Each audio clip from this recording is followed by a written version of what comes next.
Jack Ebling here with Lindsay Huddleston, and we are at Champs, and it's a press pass preview talking Michigan State football and basketball. Yes. Mark D'Antonio with his press conference, and of course, the game you saw, Michigan State and Kentucky. Big game. Talk a lot about that and the implications, but let's start with football. Yes. Tom Izzo says this is a football school, doesn't matter what basketball does, still football is the anchor, right? Writes the checks, does all the stuff. Tough to be a Michigan State football fan right now, Lindsay. It really is tough. I had a chance, Jack, to go over and see some of the players today, and the question I pose to players and coaching staff is, what's different about the preparation for this bye week compared to last week? And for the most part, you heard that the preparation was the same. Yeah. That may make some fans cringe a little bit, but if the result's the same, the results are the same. But I think the whole goal is that they're trying to focus and make sure they can move forward. And what David Dowell said is you're playing one game at a time. Raekwon Williams said, just want to focus on the now. So that was the kind of mindset going into the event today. Well, you can't undo October as much as Michigan State would like to. 3 losses against teams that are a combined 22-2. Number 1, number 2, number 3 defenses when Michigan State played them. But it isn't that Michigan State lost those games. It looks so bad doing it. Sure. So undisciplined. Looked like you'd never seen a football before. Sure. And when you say the word undisciplined, it makes me think back to several plays throughout several games, especially against those top-rated teams. Yeah. The things that, honestly, you teach in prep in Pop Warner to wrap up, to follow through. And I think these guys were trying to rely on athleticism as opposed to just doing the right thing and making it work, especially with top-rated teams.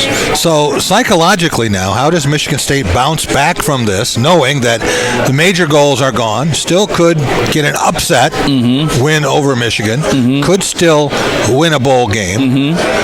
What's the psychological dynamic in play here? Very good question. I think there are a lot of things that are challenging them right now when you talk about what's been going on, the fan support, the games that they lost. However, the bright side to this is there's always the potential of having a positive attitude about winning out the rest of the season. So let's say realistically, when you look at the teams they're playing, game for game, day for day, they could win each individual game. And that, I think, is enough to motivate them to stay locked in, to feel that the season's not completely gone and they can get some positive news by the end of the season. So I think that's the one psychological key that's important, to play each game out with the goal of winning out.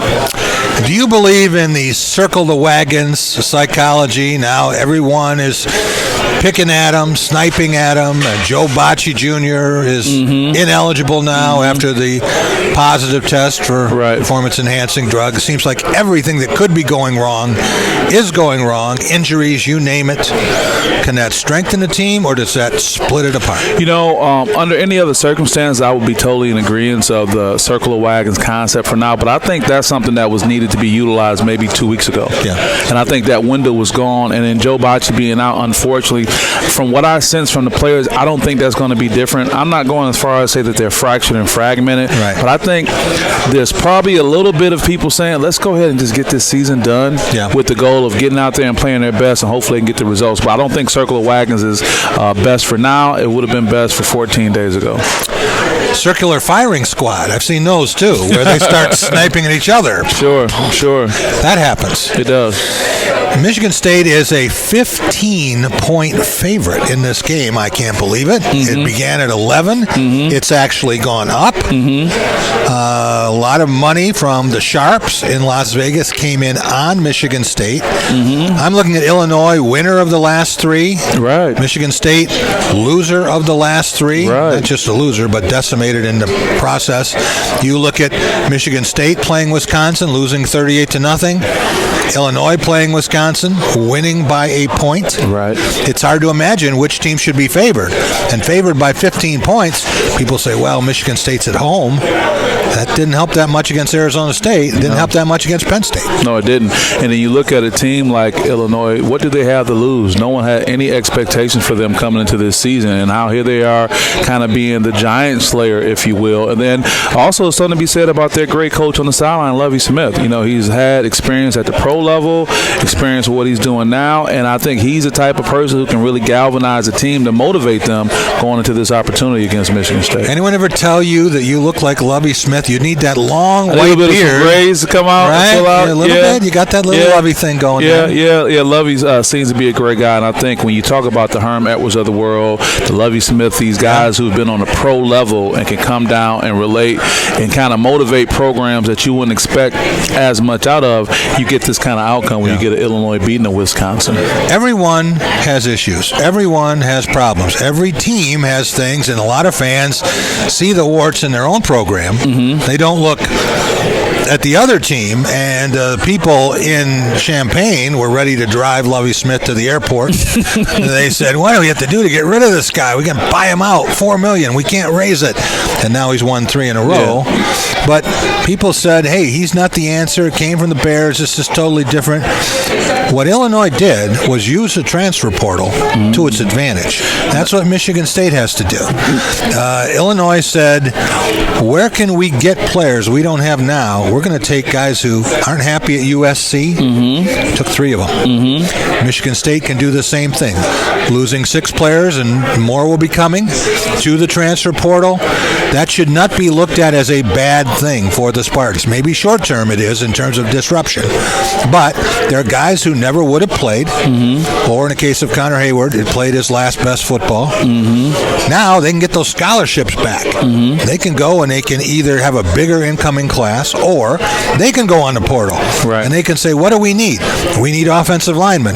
Well, second best linemen at some schools are better than the best linemen at Michigan State. Unfortunately. So that cuts both ways. Right. The one thing about that, I think on its face that's a great strategy, but I'm really concerned if Michigan State football is in the change direction business right now. I think they've been under so much scrutiny based on the decision that Coach D'Antonio made at the beginning of the season to keep his staff, to shuffle the deck, if you will, that I just don't see them having the confidence of trying to embrace this portal with that kind of strategy that you suggest. Great strategy indeed that Illinois is using, but I just feel that they will kind of be too much on the eggshells to make that kind of decision to take advantage of. I don't know. What do you think? Well, things would be very different if Mark D'Antonio is back next year. Correct. He's going to have new coaches because all his coaches are in one-year contracts. One thing that people forgot was when he kept the staff, these coaches are basically on call. They're playing for their job, coaching for their job. So, you can get rid of the coaches that you want to, and you don't have to pay them a buyout. Or, they're done. Just don't renew them. Sure. And that was what Mark D'Antonio thought was fair. He really thought it would work for whatever reasons, probably more than 2 or 3. It did not. It has not. And so now he's faced with a couple of choices. Does he dig in? Does he say, okay, I need to do this. I maybe should have done this earlier, but now I can still do this and this? Or does he say, thanks, I'll take my money, I'll head out, I'll retire, go read the Bible, stay with Becky, and just go on and do that. Right. Which he can do. He's got more money than he can ever spend. And, he's not just a coach. He's an educated guy. He's a reader. He's not like a lot of coaches who are so obsessed, Tom Izzo, that is their life, right? Right. That's not Mark D'Antonio's entire life. Sure. So him walking away could be a possibility. Could be, but I don't see it. You don't see it? No. It's funny. I heard some of the press corps talking today. I thought it was interesting, saying that the Maryland game would probably only be well attended only if people are thinking this may be Mark D'Antonio's final game. Well, they may think it, but he may not think it. Sure. And I don't see anybody there who's going to tell him, you got to leave. Right. Winningest coach in school history. Right. I don't think Bill Beekman's going to do that. Sure. I don't think the board of trustees can agree on what day it is. Right. So that's not going to be where it comes from. Right. And, he does have record for 111 wins. And that's going to go a long way. When you look at the 8 most successful seasons in terms of wins in Michigan State history, he has 6 of them. Wow. Let me ask about one more factor. Yeah. The money factor. Is Michigan State the type of program that can afford the buyout like a Michigan or someone else? No, it is not. And you know where Michigan State's money is for the next 20 years? I got a feeling. Yeah. Wrapped up in the lawsuit. Yeah, Larry Nassar. Yes. It's going to survivors. $500 million worth. So, I mean, at the end of the day, no matter what we strategize, the reality is that Michigan State is probably not going to pull the trigger for unless you're willing to write that $5 million check. I'm holding on to that money from Madeline. That's Madeline's money. I'm holding on to that. Good choice. Hey, we need to talk basketball. Sure. Michigan State, the number win or lose. Okay. It's exciting. It's fun. It's a great way to tip off the season. It's a great test of what you need to do to get better, because you're going to see teams like this again.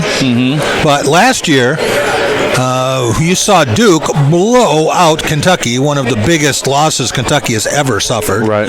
And at the end of the season, the only team from these four that made it to the Final Four was the one that wasn't seeded in the top 10. That's crazy. That was Michigan State. Right. You know, number 11 making it too. Yeah. So I guess that thing doesn't matter. Well, being mindful of time, and this is Press Pass Preview. Yes. What's coming up on Press Pass?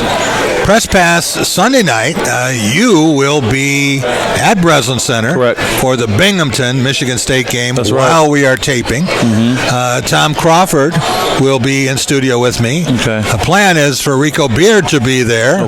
So before the Michigan State-Michigan game, they'll be button heads like a couple of Rams. Right. And we have a very, very, very special guest. I don't want to jinx it, but I think that one of the most special panelists we have ever had on Press Pass. You're going to want to tune in 11 o'clock Sunday night.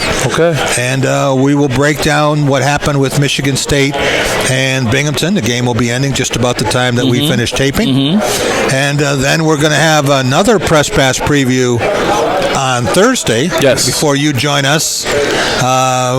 We'll be out at Ryan's Roadhouse in St. John's. Then Saturday, we'll be back with you after Illinois, Michigan State from Spartan Stadium. And then we'll bring you up to speed with our thoughts. You will have talked to players, etc. From Breslin Center Sunday night. Busy week. Busy time. That's okay. I'll take it. For Lindsay Huddleston, Jack Ebling saying, have a great week, everyone.